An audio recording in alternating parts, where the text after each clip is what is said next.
Secretary of State Antony Blinken telling China's foreign minister the world is watching their response to the Russia war on Ukraine. Our next guest warns the invasion has both emboldened and discouraged the Chinese on their plans to target Taiwan.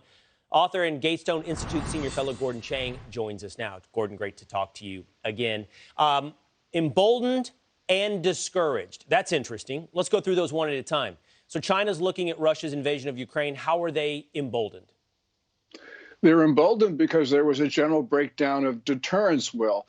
Remember, the United States was so much more powerful than both Russia and Belarus. For instance, our economy was 13.5 times larger than Russia's last year. And yet the Russians invaded nonetheless. Also, the failure to sanction Russian gas sales, I think the Chinese are watching very carefully because they're saying that the United States really is, as they've said in the past, a paper tiger, that the United States is feeble, doesn't have the strength to accomplish its aims. Those are the things that make war more likely. And by the way, it's not just Taiwan. It's also Japan, the Philippines, India, could be Bhutan and Nepal. It's just everywhere around China's periphery to the south and east. Yeah, okay. So emboldened because they don't see much of the West, much of the United States doing anything to stop it from occurring ahead of time.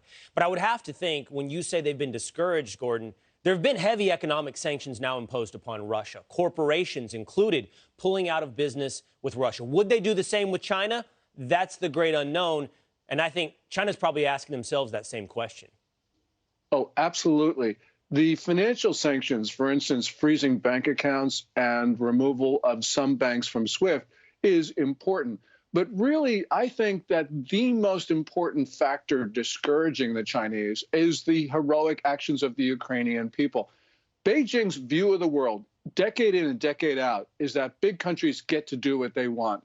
And I'm sure that they felt that Putin's armor would just roll over Ukraine and the people would not resist.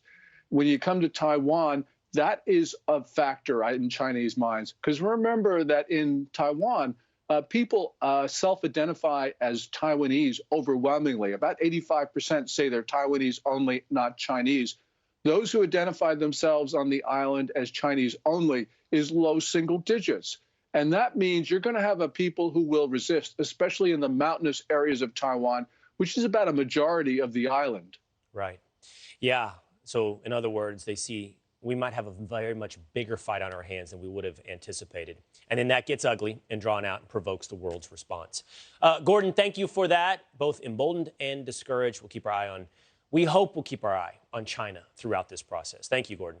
I'm Steve Doocy. I'm Brian Kilmeade. And I'm Ainsley Earhart. And click here to subscribe to the Fox News YouTube page to catch our hottest interviews and most compelling analysis.